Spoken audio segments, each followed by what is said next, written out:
Thank you, Chair Crawford and Ranking Member Norton, for holding this hearing to continue this committee's work to strengthen our supply chain.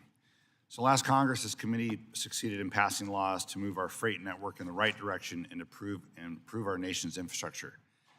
Thanks to the bipartisan infrastructure law, we're making historic levels of investment in the supply chain.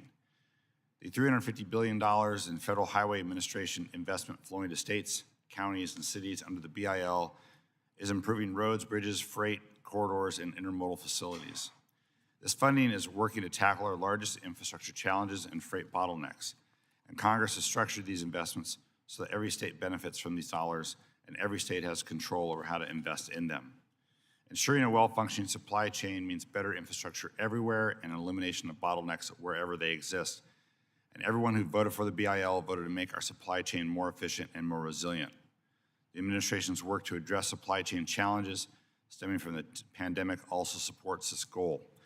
The Freight Logistics Optimization Works or FLOW effort is a public-private partnership to create information sharing between elements of the supply chain, and it has reduced delays that stem from the lack of coordination. We also passed the CHIPS and Science Act and the Inflation Reduction Act, bills to spur more U.S. manufacturing, leaving us less dependent on other countries and launching new industries at home. And we're already seeing the benefits of these decisions with the more than $435 billion in major private sector investments in U.S. manufacturing since the start of this administration. The challenges in the trucking supply chain that erupted during the pandemic came as a little surprise to this committee. Chair Norton at the time held a hearing in this subcommittee in 2019 before the rest of the nation was paying attention to highlight the pressure trucking companies and drivers are under to deliver goods efficiently with roadway congestion, outdated infrastructure, soaring freight demand, and workforce challenges.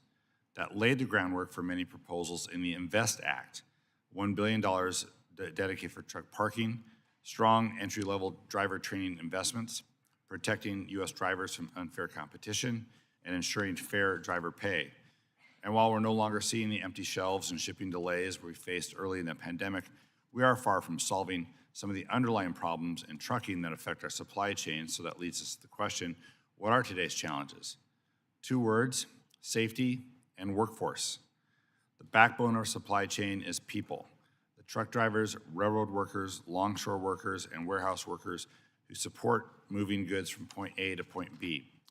Truck drivers, including Teamsters and the OOIDA members who are represented here today, risk their own personal health and safety to get goods to market and deliver life-saving medical supplies during COVID, while they themselves had little support available with rest areas and services closed.